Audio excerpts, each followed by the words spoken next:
Chequers, the storied country residence of Britain's prime ministers, became the stage for a pivotal moment in US-UK diplomacy. On a crisp September afternoon, President Donald Trump arrived to meet Prime Minister Keir Starmer. The handshakes, the photographs, the symbolism, all carefully choreographed against the historic stone backdrop of Buckinghamshire. Yet behind the pageantry lay pressing issues of war, peace, and international pressure. Inside the walls of Chequers, the focus shifted quickly from ceremony to substance.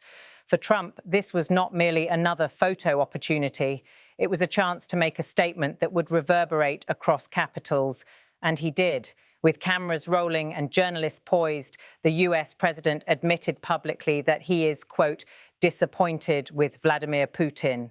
He confessed that the Russian leader, whom he once described as the easiest to deal with because of their personal rapport, had, in his words, really let me down. The remark was striking. For years, critics had accused Trump of being too close to Moscow, too sympathetic to Putin. But here, at the heart of Britain's countryside estate, he distanced himself in the clearest terms yet. It was more than frustration. It was an acknowledgement that personal diplomacy alone had failed to end the brutal war in Ukraine. Keir Starmer, standing at Trump's side, echoed the gravity of the moment.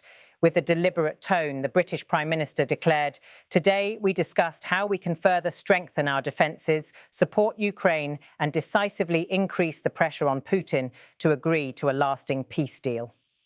His words projected continuity, a signal that Britain would remain a firm supporter of Kyiv and a vocal advocate for NATO unity. The exchange at Chequers was not accidental. The estate has hosted historic wartime deliberations before, from Churchill during the darkest days of World War II to leaders shaping Cold War strategy. Now it was Trump and Starmer facing a Russia that refuses to end its assault on Ukraine and grappling with the limits of diplomacy. Trump's candid admission carried both political and personal weight. He had long suggested his unique relationship with Putin would open doors others could not. But his disappointment revealed the cracks in that belief. At the same time, it repositioned him before his critics, a US president voicing frustration at Moscow rather than admiration. For Starmer, the optics mattered just as much as the substance. Britain's new leader sought to show both Washington and Europe that London remained central to shaping Western strategy. By pledging stronger defences and more pressure, he aligned Britain firmly with Kyiv's struggle and projected leadership on the global stage. Beyond Ukraine, the day's events extended into economics and innovation. Later, Trump and Starmer signed a major technology partnership agreement promising collaboration in digital infrastructure, artificial intelligence, and security. The deal underscored a message that the Anglo-American alliance was not confined to military defense, but stretched into the future of global competitiveness. Yet it was Trump's admission about Putin that dominated headlines. The phrase, "he let me down," resonated as both personal grievance and political recalibration. Analysts noted the shift, contrasting it with Trump's earlier praise of the Russian president. For allies, it was a reassurance. For critics, it was overdue. The timing was critical.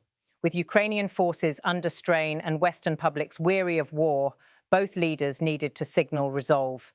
Trump's disappointment in Putin gave Washington room to emphasize accountability, while Starmer's pledge of increased pressure gave Europe a rallying cry.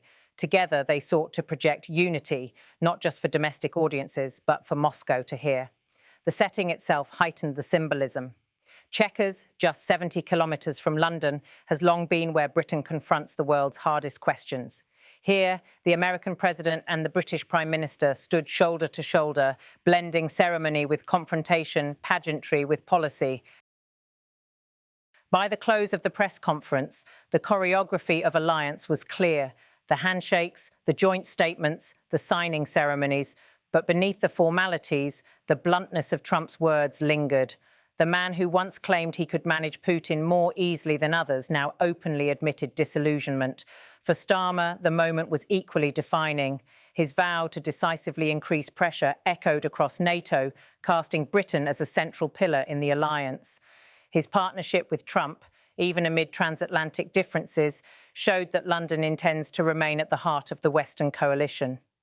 As Trump concluded his UK visit, the Chequers meeting became the defining scene. At Windsor, he had basked in royal ceremony. At business forums, he had emphasised trade.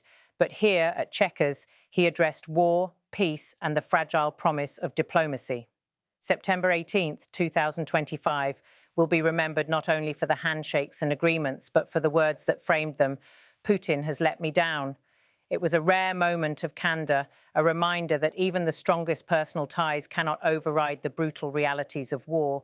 And so from Chequers, Buckinghamshire, history intersected with diplomacy once more. Trump's admission of disappointment, Starmer's vow of pressure, and the shared emphasis on unity together painted a portrait of Western resolve.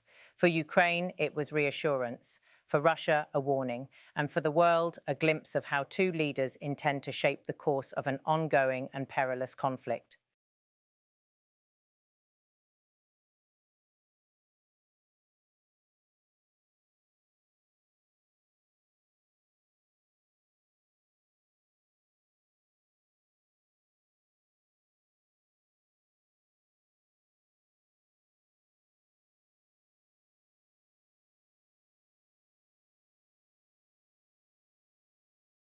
Resolving international conflicts. The one that I thought would be easiest would be because of my relationship with President Putin, but he's let me down. He's really let me down. Today, we discussed how we can further strengthen our defences, support Ukraine, and decisively increase the pressure on Putin to agree to a lasting peace deal. So we've discussed today how we can build our defences further, support Ukraine, and decisively increase the pressure on Putin to get him to agree to a peace deal that will last.